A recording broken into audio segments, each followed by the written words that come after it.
우리 교회에 오신 새가족을 환영합니다. 이금예 권사님, 이선옥 전도사님이 인도하셨습니다.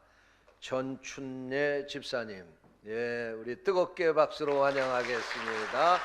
잘 오셨습니다. 우리 교회에 오신 것을 진심으로 환영합니다. 기도하시겠습니다. 하나님, 오늘 이 아침에 전춘례 집사님을 우리 교회로 인도해 주셔서 감사합니다. 우리 교회에서 신앙생활하면서 지나온 날보다도 앞으로 살아가는 날들이 더욱더 복되게 하옵소서. 영혼이 잘되게 하시고 범사가 잘되게 하시고 강건하게 해 주옵소서. 날마다 믿음이 자라서 그리스도의 장성한 분량에까지 이르게 해 주옵소서. 하나님 앞에 소원하며 기도하는 기도의 제목이 있습니까? 하나님께서 그 믿음대로 응답해 주시기를 원합니다. 남은 생 살아가게 될 때에 주님 앞에 영광 돌리며 살게 해 주시고 주님 앞에 인정받고 칭찬받는 신앙생활하며 살아가실 수 있도록 축복해 주옵소서. 저의 가정과 저의 자손들과 행하는 모든 일들 위에 하늘의 신령한 복으로 땅의 기름진 복으로 충만하게 하옵소서. 저를 주께로 인도한 주의 종들에게도 하나님이 약속하신 축복으로 채워 주옵소서. 주님의 이름으로 간절히 기도하옵나이다. 아멘. 오늘은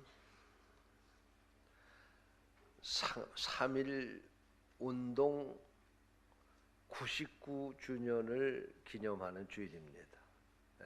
3.1절은 지난 1일날 지나갔는데요. 우리 교회에서는 오늘 3.1절 기념 예배로 하나님 앞에 드리고 있습니다. 그래서 오늘 특별하게 태국기 다 들고 들어오셨죠?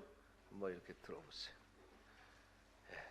오늘이나 이 태국기 다시 한번 보는 거예요. 태국기 이거 그냥 흔들면 안 돼요. 이게 무슨 어린아이들 장난감 총 흔들듯이 칼 흔들듯이 이거 흔들면 안 되는 겁니다. 이거 흔들다가 99년 전에요 목숨 잃어버린 사람 많습니다. 이거 흔들다가 감옥에 간 사람 많습니다. 왜요? 이거 흔드는 거 국가를 위해서 내가 목숨 바치겠다고 흔든 거예요. 우리나라 독립을 위해서, 해방을 위해서, 우리나라 잘되기 위해서 내가 이 태국기 들고 목숨 걸고 나서겠다, 그런 자세로 이 태국기 들고 나간 겁니다. 그래서 오늘 우리 조국 대한민국이 있는 거예요. 이 태국기를 보면서 우리 신앙의 선배들, 우리 선조들 생각하면서 감사한 마음 가질 수 있게 되시기를 바랍니다. 자, 이거 들고 한번 일어나세요. 자, 오늘 말씀 듣기 전에 한번 만세 한번 해봐야 되겠어요. 3.1절 날 유관순, 유관순 열사가 이 태국기 돌리면서 만세운동 주도하다가 감옥에 갇혀서 꽃다운 17살 나이에 죽었어요. 저 안중근 열사, 안중근 의사, 중국 하얼빈에 가가지고 우리 독립을 위해서 젊은 32살의 나이에 이등방문 이토 히로부미 총으로 쏴 죽이고 감옥의 여순 감옥에 가서 거기서 죽었어요. 이 태국기 바라보면서 여러분 그런 마음 가지고 이 태국기 볼 수 있어야 됩니다. 이거 그냥 쉽게 장난감 들고 흔들듯이 생각하지 마시고 우리 조국 대한민국 생각하면서 3.1 운동 때 대한독립 만세 그리고 만세 불렀던 것처럼 한번 우리 만세 삼창 한번 합시다. 제가 선창하겠습니다. 대한독립 만세! 대한독립 만세! 대한독립 만세! 할렐루야! 앉으세요. 이야, 그냥 3.1 운동 했던 생각이 나네.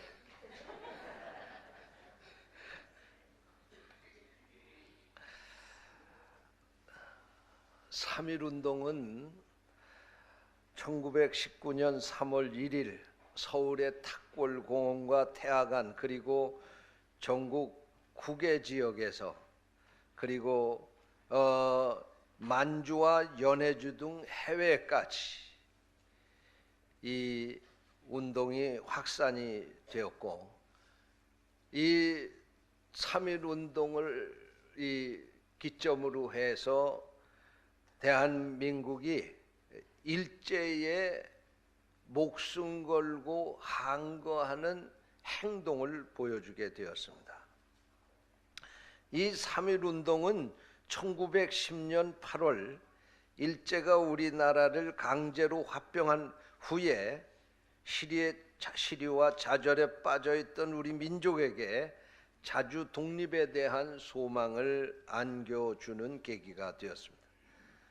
당시에 우리 한국교회는 3.1운동의 주역이었습니다.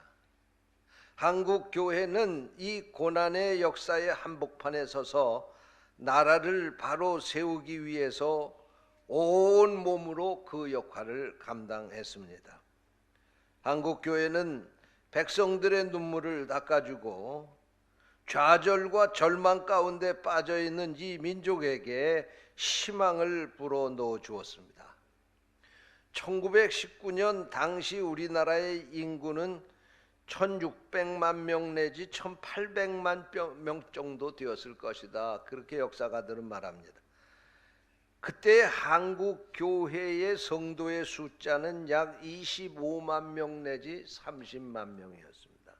요즘처럼 통계가 잘 돼 있던 사회가 아니기 때문에 대략 추측하는 숫자입니다.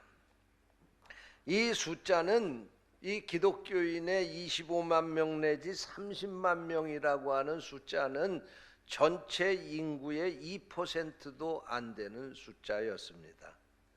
이때에 우리나라 종교들 통계를 보게 되면 천도교가 200만 명의 신도를 가지고 있었고 불교가 300만 명의 신도를 가지고 있었다고 합니다.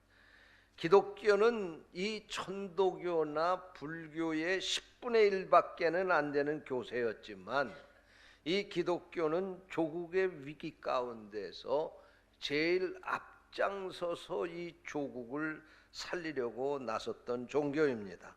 그러므로 말미암아 기독교는 다른 종교와는 달리 많은 핍박을 받게 되었습니다.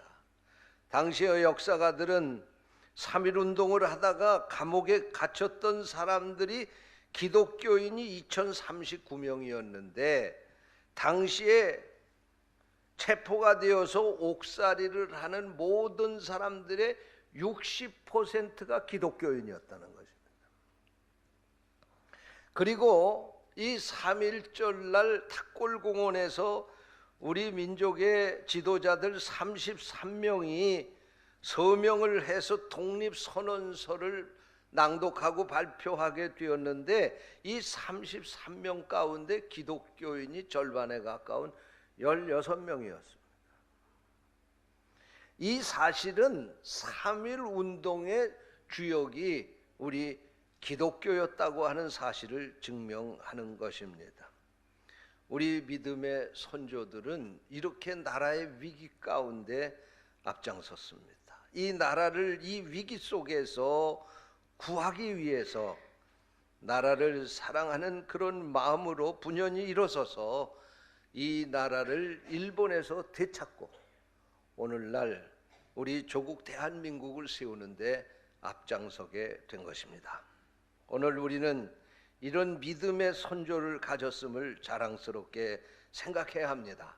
뿐만 아니라 우리도 우리 후손들에게 이와 같은 자랑스러운 믿음의 선조가 될 수 있도록 우리 조국 대한민국을 잘 지키고 이 나라가 더 살기 좋은 나라가 되어서 우리 후손들에게 물려주도록 해야 되겠습니다. 당시 이 독립운동을 한 그런 역사들을 보게 되면 이 독립운동에 목숨을 바친 사람들이 많은데 그 가운데 대표적인 사람이 제가 앞에서도 말씀을 드렸습니다마는 안중근 의사입니다. 이 안중근 의사는 중국 하얼빈역에서 일본의 이토 히로부미를 사살을 하고 순국을 한 분입니다. 그런데 이 안중근 의사는 독실한 크리스찬이었습니다. 또한 그의 어머니도 훌륭한 믿음을 가진 어머니여서 어머니로부터 믿음을 물려받고 믿음 안에서 살던 사람이었다고 합니다. 안중근 의사가 이토 히로부미를 사살하고 감옥에 여순 감옥이라고 하는 감옥에 갇히게 될 때에 그의 어머니는 아들 안중근 의사에게 편지를 써서 보내게 되었다고 합니다. 그 편지의 내용이 이렇습니다. 장한 아들 보아라. 네가 어미보다 먼저 죽는 것을 불효라고 생각하면 이 어미는 웃음거리가 될 것이다.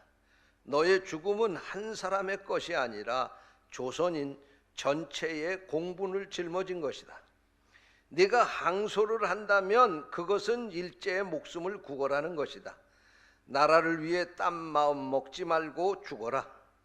대의를 위해 죽는 것이 어미에 대한 효도다. 아마도 이 편지는 어미가 쓰는 마지막 편지가 될 것이다. 네 수의를 지어 보내니 이 옷을 입고 잘 가거라. 어미는 현세에서 재회하기를 기대하지 않으니 다음 세상에는 선량한 하나님의 아들이 되어 이 세상에 나오노라. 아들에게 나라를 위해 죽는 것이 대의를 위한 것이다. 그러니 담대히 가거라 하는 이 편지를 쓴 어머니의 마음이 어떠했겠습니까? 아마 그 마음은 찢어지는 듯한 고통이 있었을 것입니다.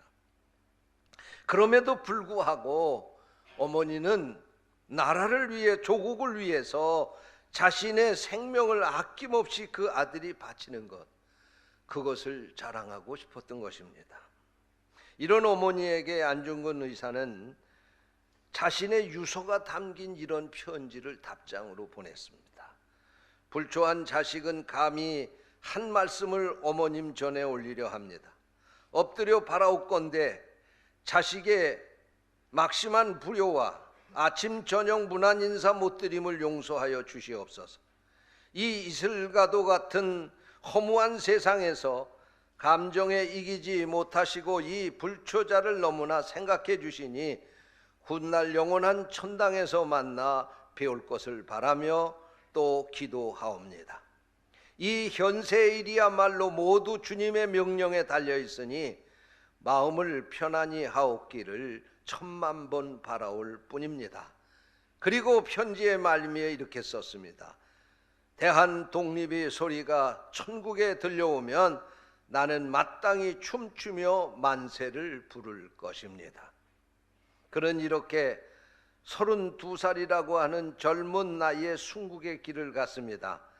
이런 훌륭한 믿음의 선조들이 조국을 다시 찾으려고 하는 그 애국심이 오늘날 우리 조국 대한민국을 독립하게 했고 오늘 우리가 이 땅에서 자유를 누리며 살게 된 줄로 믿습니다.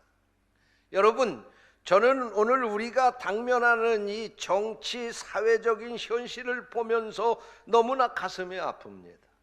서로가 불통하고 적대시하고 있는 우리나라의 현실을 보면서 이러다가 우리나라가 망하지 않나? 그런 생각이 듭니다. 여러분, 이데올로기나 정권보다 소중한 것이 무엇입니까? 한 국가 곧 우리의 조국 아닙니까? 조국이 없으면 모든 것을 다 잃어버린다고 하는 사실을 우리 역사를 통해서 우리는 뼈저리게 경험하지 않았습니까? 우리 땅이 공산화되면 우리는 북한처럼 신앙생활을 할 수가 없습니다. 우리 땅을 일제가 와서 지배하듯이 이 땅을 외국에서 와서 이 땅을 지배하게 되면 우리 재산도 없고 우리가 가진 모든 것 다 빼앗길 수밖에 없는 것입니다. 그런데 여러분, 이 조국보다도 더 소중한 것이 있습니다. 그것은 바로 우리의 정신과 신앙입니다. 나라를 이뤘다 할지라도 정신과 신앙을 잃지 않은 믿음의 선배들 때문에 오늘 이렇게 우리 조국 대한민국이 존재하는 것이고 우리가 이곳에 살고 있는 것입니다. 성경을 보게 되면 나라를 이뤘지만 신앙을 잃지 않은 이스라엘 백성들은 결국에는 나라를 되찾게 되는 것을 볼 수가 있습니다. 지금 우리의 현실을 보게 되면 우리나라는 보수와 진보, 촛불과 태극기, 양 진영이 대립각을 세우고 있습니다. 어떻게 보면 이데올로기의 갈등이라고 말할 수 있습니다. 또 자신들의 이익을 위해서 정치 권력을 가지고 죽기 살기로 싸우고 있습니다. 젊은 세대와 나이 든 세대들의 다툼이 갈등이 끊이지 않고 있습니다. 어떤 분이 저한테 그런 얘기를 하더라고요. 요즘에는 자식들하고 대화가 되지를 않습니다. 그런 이야기를 하더라고요. 누구 때문에 그렇습니까? 여러분, 우리가 분명히 알아야 합니다. 아버지는 아버지 세대의 경험이 있고 아들은 아들 세대의 경험이 있는 것입니다. 그러나 자기의 경험이 소중한 것만큼 상대방의 경험도 소중하다고 인정을 해 주어야 그 사회가 서로 상생하는 살기 좋은 사회가 되는 것이지, 내가 가지고 있는 것만 옳다고 주장하는 그 사회는 편안한 사회가 될 수 없는 것입니다.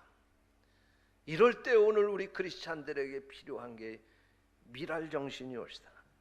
한 알의 밀이 땅에 떨어져 썩지 아니하면 한 알 그대로 있고 죽으면 많은 열매를 맺느니라. 그런데 오늘 우리 교회에서 이 말씀 앞에 정말 부끄럽지 않게 설 사람이 얼마나 되겠습니까? 오늘날 우리 성도들의 믿음을 보게 되면 개인적인 안위와 축복만을 주장하고 그것만을 위하는 그런 범주 안에 머물러 있습니다. 교회 안에서는 신앙생활을 잘한다고 말할 수가 있으나 불법과 불의가 판을 치는 이 세상에서는 우리 크리스찬들이 맛을 잃은 소금처럼 아무 역할도 못하고 살아가고 있는 것입니다. 오늘날 많은 교회 지도자들이 자신의 영향력을 가지고 이 땅에 하나님의 나라와 정의를 이루는 데 쓰기보다는 권력과 금권의 눈치를 보느라고 가진 자들의 나팔수 노릇을 하거나 침묵으로 일관하는 그런 모습을 보면서 아하, 정말 이 세상이, 이 나라가 어떻게 될 건가 하는 걱정이 앞서게 됩니다. 독일의 나치 시대에 독일 교회는 히틀러가 교회를 보호해 줄 것이라고 생각하고 그를 지지했습니다. 그러나 독일 교회 지도자 가운데 한 사람인 본 헤퍼 목사님은 히틀러에게 정면으로 도전을 했습니다. 그리고 교회를 향하여 외치기를, 교회는 이 세상 안에서 세상과 더불어 세상을 위해 존재하고, 교회는 하나님의 메시지를 어떠한 환경 가운데서도 세상을 향해 사람들에게 선포하기 위해 존재하는 것이며, 교회는 정의와 양심을 따르는 신앙의 공동체가 되어야 한다고 주장했습니다. 이로 말미암아 보네포 목사님은 감옥에 갇혔습니다. 그는 말할 수 없는 고난을 당했습니다. 그러나 여러분 어떻게 되었습니까? 독일 교회가 보네포 목사님의 그 외침을 들었더라고 하면 그 무서운 나치의 피비린내 나는 전쟁을 치르지 않았을 것입니다. 그러나 교회가 교회 노릇을 못하고 정권의 신여 노릇을 함으로 말미암아 독일은 세계 인류 역사에 큰 지탄의 대상이 되는 그런 부끄러운 나라가 되고 만 것입니다. 사랑하는 성도 여러분, 성경에 나오는 믿음의 조상들은 한결같이 애국자들이었습니다. 오늘 우리도 조국을 사랑하는 애국자가 되어야 할 줄로 믿습니다. 모세는 애굽에서 종살이하는 그 민족을 구하기 위해서 자기의 목숨을 던졌습니다. 바로의 공주의 아들이라고 하는 보장된 미래를, 나라를 위해서 포기했습니다. 그리고 하나님께 그는 기도하기를, 출애굽기 32장 32절 말씀해 보니까 범죄한 이스라엘 백성의 죄를 용서해 주시지 않으면 차라리 생명책에서 내 이름을 지워달라고 하나님께 기도하는 것을 볼 수가 있습니다. 또한 바사 제국의 유대인으로 왕비가 된 에스더는 동족 말살의 위기 가운데서 죽음은 죽으리라고 하는 각오와 결단을 가지고 금식하고 기도하고 왕에게 나가서 동족 말살의 위기 가운데서 그 동족을 구원했던 것을 볼 수가 있습니다. 바울 사도도 애국자였습니다. 로마서 9장에 보면 이방인을 위한 사명을 감당하면서도 자기의 동족을 위한 그 마음이, 동족들이 예수 믿고 구원을 받기를 원하는 그 마음이 너무나도 컸습니다. 로마서 9장 3절에 보면 나의 동족이 구원을 받을 수만 있다고 하면 내가 저주를 받아 그리스도에게서 끊어진다 할지라도 나는 그것을 원하겠다고 그렇게 고백하는 것을 볼 수가 있습니다. 사랑하는 성도 여러분, 오늘 우리의 마음속에 이 선조들이 가졌던 조국을 사랑하는 그런 마음이 있어야 할 줄로 믿습니다. 영국의 시인 브라우닝은 내 마음을 열어보면 마음 깊이에 새겨진 한 이름이 있는데 그 이름은 바로 조국이라고 시를 썼습니다. 사랑하는 성도 여러분, 우리 성도들의 가슴 속에 조국이 있어야 합니다. 나라를 사랑하는 뜨거운 마음이 있어야 합니다. 우리는 분명히 기억해야 합니다. 저절로 자유를 누릴 수 없습니다. 저절로 잘 먹고 잘 사는 나라를 만들 수 없습니다. 그렇게 한다고 하면 누구가 희생을 했기 때문에 주어진 결과인 것입니다. 우리를 사랑하신 하나님이 예수를 이 땅에 보내시지 않았다면, 주님이 십자가에서 그 몸을 버리시고 피 흘려서 우리를 희생하지 않았다고 하면 우리가 어떻게 구원을 받았겠습니까? 우리 조상들이 이 민족을 위하여 희생하지 않았다고 하면 오늘 어떻게 우리 조국 대한민국이 존재할 수 있었겠습니까? 오늘 우리가 사는 이 나라가 왜 어렵고 힘듭니까? 똑똑한 사람이 없어서입니까? 저는 아니라고 생각합니다. 희생하는 사람이 없기 때문에 나라가 어려운 것입니다. 사랑하는 성도 여러분, 내가 먼저 썩어지는 미랄로, 이런 미랄의 정신을 가지고 살아가는 성도들이 되시기를 축원합니다. 기도하겠습니다. 하나님 감사합니다. 우리에게 귀한 말씀을 주시고 말씀을 통해서 다시 한번 조국을 사랑하는 그런 마음을 볼리듯 일으켜 주시니 감사합니다. 이 마음 가지고 썩어지는 미랄로 조국을 위하여 사는 우리 성도들 되게 하여 주옵소서. 주님의 이름으로 간절히 기도하옵나이다. 아멘.